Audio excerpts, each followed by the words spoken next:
এখানে এখানে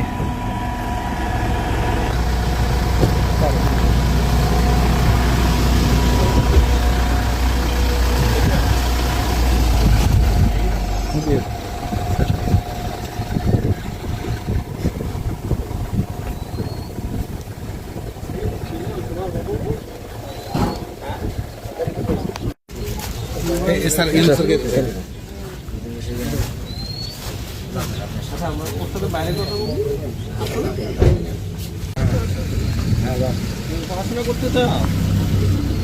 হ্যাঁ হ্যাঁ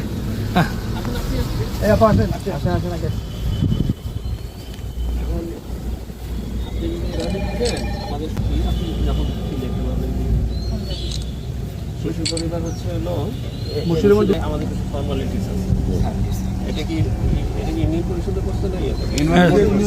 ফর্মালিটিসগুলো আপনারা করে নেন, যেহেতু বাবা আছে তো।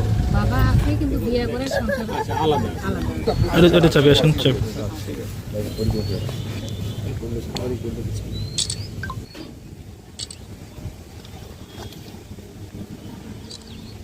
ওকে স্যার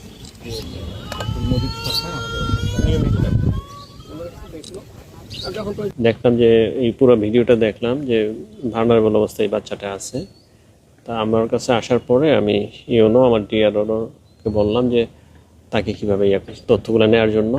আমরা তথ্য পেয়েছি আপনাদের মাধ্যমে, আমরা আসলাম, ভিজিট করলাম। আমাদের সরকারি শিশু পরিবারে আমাদের এই ধরনের অনাথ শিশুদের রাখার ব্যবস্থা আছে। আমরা তাদেরকে সেখানে থাকা, খাওয়া, পড়াশোনা, এবং আমরা জানেন যে শিশু পরিবার থেকে কিন্তু বাচ্চারা বেরিয়ে ভালো চাকরিও পাচ্ছে, ভালোভাবে আছে।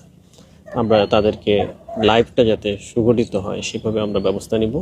আপনাদেরকে অসংখ্য ধন্যবাদ। অন্যান্য যারা আপনারা সংবাদকর্মী আছেন, আপনারা সময়ে সময়ে আমাদেরকে এগুলো জানাচ্ছেন, আমাদের কিছু তথ্য দিবেন। আমাদেরকে আপনারা সহায়তা করলে আমরা সমাজে এরকম বিচ্ছিন্ন যারা শিশু আছে, যারা ড্রপ আউট হওয়ার সম্ভাবনা আছে, তাদেরকে আমরা মেইন স্ট্রিমে নিয়ে আসতে পারবো।